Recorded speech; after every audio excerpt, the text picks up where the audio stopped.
চতুর্থ খণ্ড, পঞ্চম পরিচ্ছেদ। ঈশ্বরের আদেশপ্রাপ্ত হলে তবে ঠিক আচার্য। বিজয়। ব্রাহ্ম সমাজের কাজ করতে হয়, তাই সদা সর্বদা আসতে পারি না, সুবিধা হলে আসব। শ্রীরামকৃষ্ণ। দেখো, আচার্যের কাজ বড় কঠিন। ঈশ্বরের সাক্ষাৎ আদেশ ব্যতিরেকে লোকশিক্ষা দেওয়া যায় না। যদি আদেশ না পেয়ে উপদেশ দাও, লোকে শুনবে না। সে উপদেশের কোনো শক্তি নাই। আগে সাধন করে বা যে কোনো রূপে হোক ঈশ্বরকে লাভ করতে হয়। তাঁর আদেশ পেয়ে লেকচার দিতে হয়। ওদেশে একটি পুকুর আছে, নাম হালদার পুকুর। তার পাড়ে রোজ লোক বাহ্যি করে রাখত।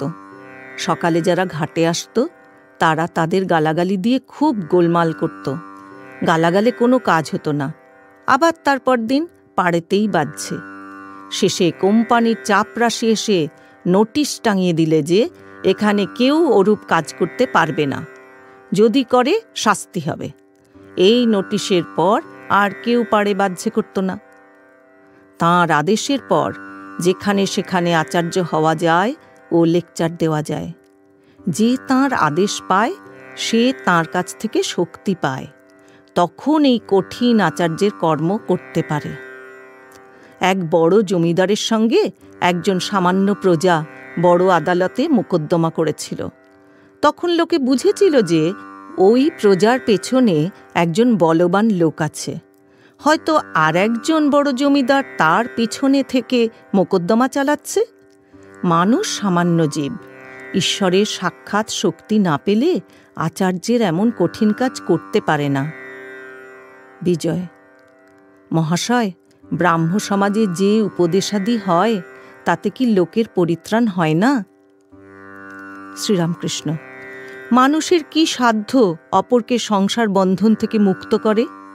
যাঁর এই ভুবনমোহিনী মায়া, তিনি সেই মায়া থেকে মুক্ত করতে পারেন। সচ্চিদানন্দ গুরু বই আর গতি নাই।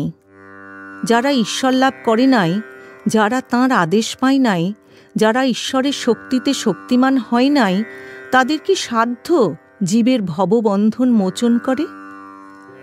আমি একদিন পঞ্চবটির কাছ দিয়ে ঝাউতলায় বাহ্যে যাচ্ছিলাম।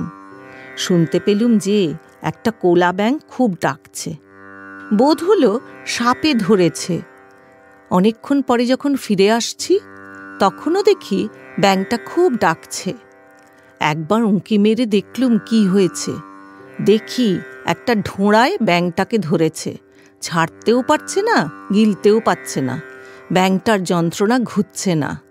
তখন ভাবলাম, ওরে, যদি জাতসাপ ধরত, 3 ডাকের পর ব্যাঙটা চুপ হয়ে যেত। এ একটা ঢোঁড়ায় ধরেছে কি না, তাই সাপটারও যন্ত্রণা, ব্যাঙটারও যন্ত্রণা। যদি সদ্গুরু হয়, তাহলে জীবের অহংকার 3 ডাকে ঘুচে। গুরু কাঁচা হলে গুরুরও যন্ত্রণা, শিষ্যেরও যন্ত্রণা। শিষ্যের অহংকার আর ঘুচে না, সংসার বন্ধন আর কাটে না। কাঁচা গুরুর পাল্লায় পড়লে শিষ্য মুক্ত হয় না।